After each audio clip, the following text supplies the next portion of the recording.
So, and we have on the line, our newsmaker line, a freshly minted Republican congressional nominee for Iowa's 3rd Congressional District. We have David Young on the line.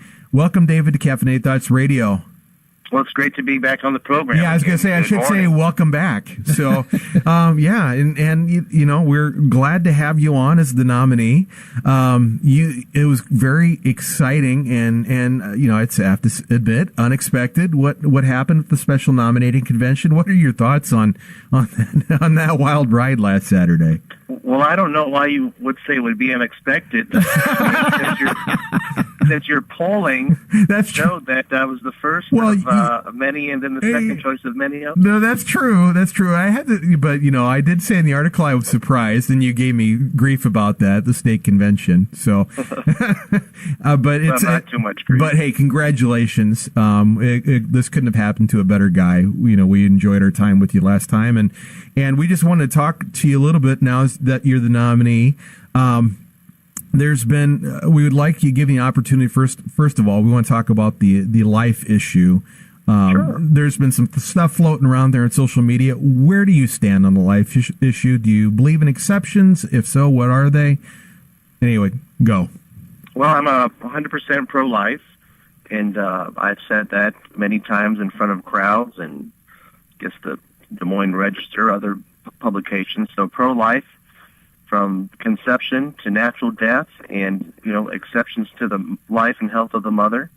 And I'm not sure what can be done with the divided Congress that we have right now in Washington, D.C., and who our president is, but maybe there's some opportunities when it comes to things like taxpayer funding or partial birth abortions, which is something that a wide variety of folks can support, you know, legislatively in fixing from the left and to the right. And so that's where I am. And so thanks for asking. Yeah, very welcome. That came out this week that the IRS, or Lois Lerner anyway, was thinking about targeting your former boss, Senator Chuck Grassley, for an audit. You had some an opinion about that. Just like you give you an opportunity to share that with our listeners. Well, you know, all I can say is be careful with those who invite you to speak or to invitations, which make sure they get the invitation in the right envelope, because if not, and it goes to Lois Lerner, she may come after you along with the IRS. And, you know, it's not just about Barbara Grassley and Chuck Grassley, our friends here in Iowa. If that were to happen to any Iowan or any American, it would be outrageous. And this is just further proof that the IRS has a political agenda under this administration. And whether it be any administration, what they're doing with intimidation of groups out there because of their First Amendment rights and they're wanting to be involved in political activity, it's wrong. And, you know, if this were happening to liberal politicians or liberal groups, we should be just as upset and vocal about it. Definitely.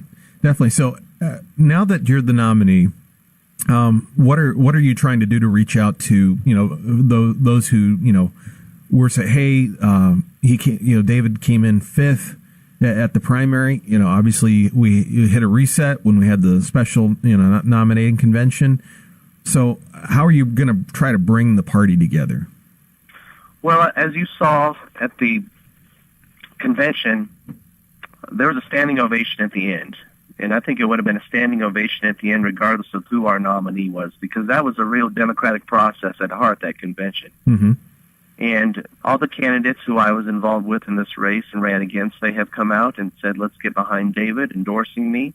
And so, you know, we are united, and we have to be united to take on Stacey Apple, my opponent in the general. And we will beat her, but you can't do it without being united and hard work. And listen, we have a great ticket.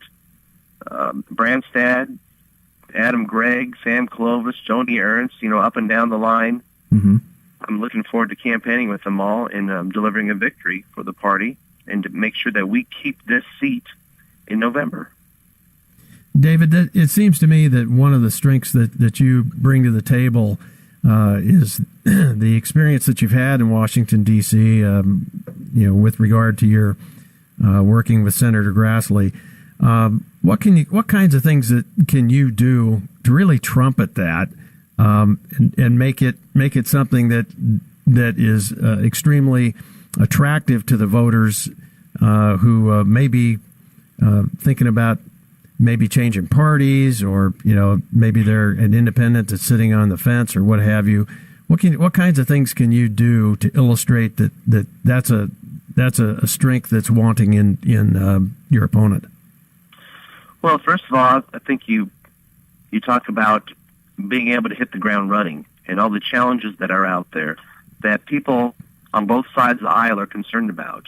The message I had in the primary regarding 3 deficits of the budget deficit and the economy, the jobs deficit, and just government accountability, those resonate across party lines. And so the message, and also being able to hit the ground running right away to address these problems, is going to be beneficial. It's not going to take me a year and a half to figure out the place and then realize, it's time for re-election. Iowans want somebody who can get in there right away and start working. And it's not a bad deal to have Senator Grassley on my resume, somebody who wins races 65 to 70% in the general. Mm-hmm. And, folks, soft Democrats, conservative Democrats, independents who see that, and with Grassley being actively campaigning in this race for me in the general, people are going to say, well, I voted for Chuck Grassley. Grassley trusts Young. I'm going to do it. Great. What are some things lessons learned from your experiences as chief of staff? I mean, what was like the number one thing you said, I'm glad this is helping me as I'm preparing to run, in this general election, and I'm hopefully as you go into Congress? Well, you just have to always remember who your boss is. My boss would be the people of Iowa in the 3rd District. They have the ability to hire me and fire me. And those are some lessons that people in Washington, D.C. don't learn. I mean, you look at what just happened to somebody in leadership, Eric Cantor. Mm-hmm. It's like he failed to realize that although he was in leadership, his boss wasn't the party apparatus within Washington. He needed to know that his boss was back in his home district, and it looked like perhaps he failed to recognize that. And so also just the value of listening, because, politicians, you hear their mouth open all the time, but how can I be an advocate, or anybody who's running for office and then elected really be an advocate if they're not asking questions to voters and constituents? Only then can they be a great advocate for them. Great. Is David Young a guy that's going to stand up to the party leadership if need be? Well, having been Grassley's chief of staff, having done that's already happened. There's been times when Grassley stood up, and then I had to follow suit.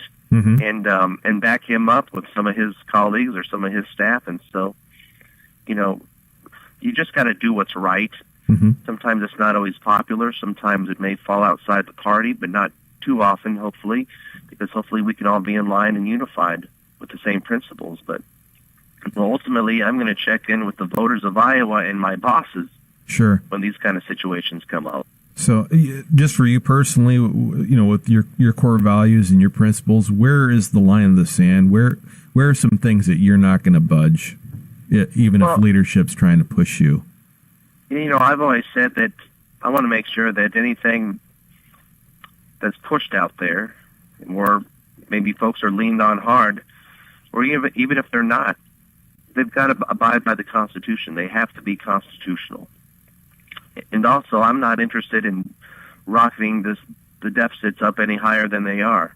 We need to bring those down, and I'm not going to be one who's going to be able to budge when it comes to someone wanting me to vote for their bill or program that increases spending that actually I probably wouldn't see as something that the federal government should be doing anyway.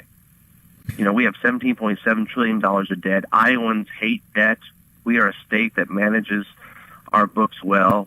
Iowans manage their books well, and I want to carry that to Washington and make sure that we do that.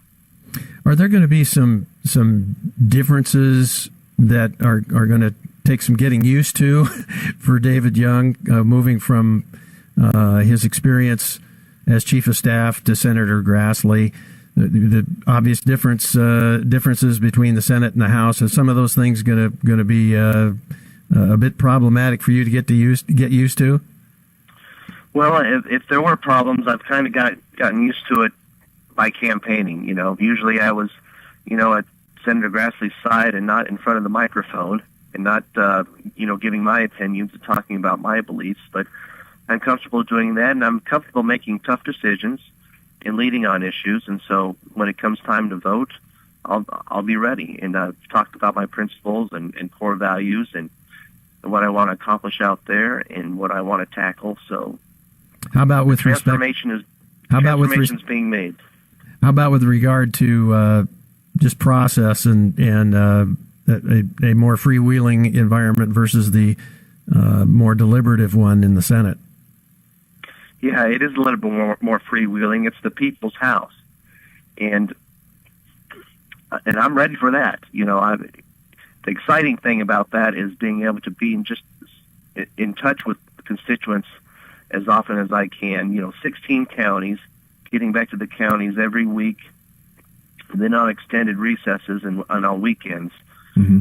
Really have to put your ear to the ground to represent your district. And I have to remind folks that in the general election, I'll be listening to all Iowans. It's really have been getting in front of Republican and conservative groups in a primary, but I am running to represent all Iowans, and so I'm excited about that and the prospects of what we can get done.